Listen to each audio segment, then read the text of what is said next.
When you have a life like that as a child, you go through most of your life not knowing who you are, where you're from, or what you're about, or where you're going, or where you belong.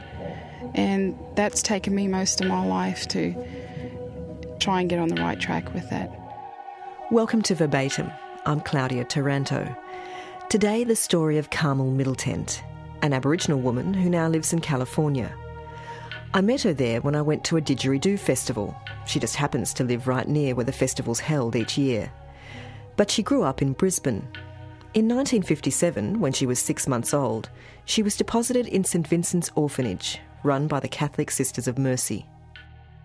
I remember the big dormitories and a horse and all of us eating together and praying every day. We went to church every day. I think pretty much of it was good. I remember the one thing was they used to throw butter up on the ceiling. And plus, over where the nuns lived, there was all these fruit trees there, and we weren't supposed to go there. So my favourite thing was to go over there and take the grapefruits and the lemon and eat the fruit over there when you weren't supposed to. But it was really good, so. I used to get caned every day, just for silly little things. There was one other boy, his name was Douglas Coolwell, and he was an Aboriginal boy too. I know he used to get the cane all the time too. But I think that was sort of normal back in those days.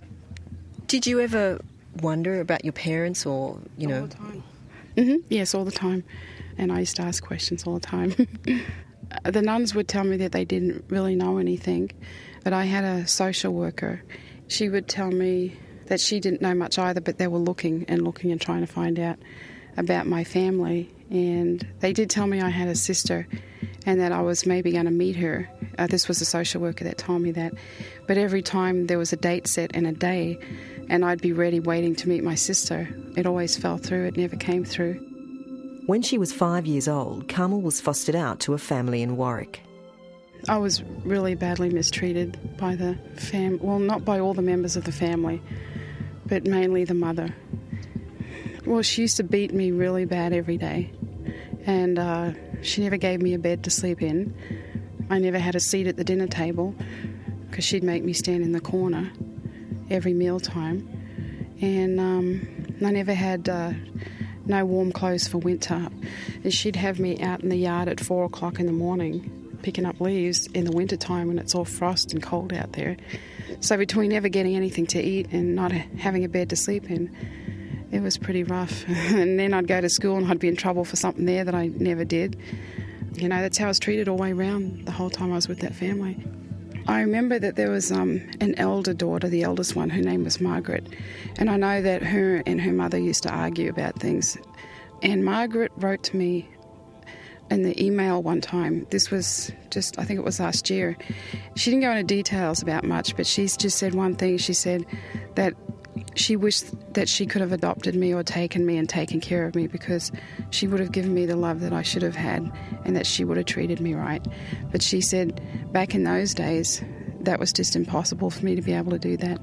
The other family, they just sort of used to ignore what went on. They didn't say anything. They just kind of ignored it. And there was a couple of girls that knew me at school really well that lived like 2 streets over, and they would always come over and ask if I could go play, and she would say no. Things like that. But I ran away most of the time, so... Where did you run to?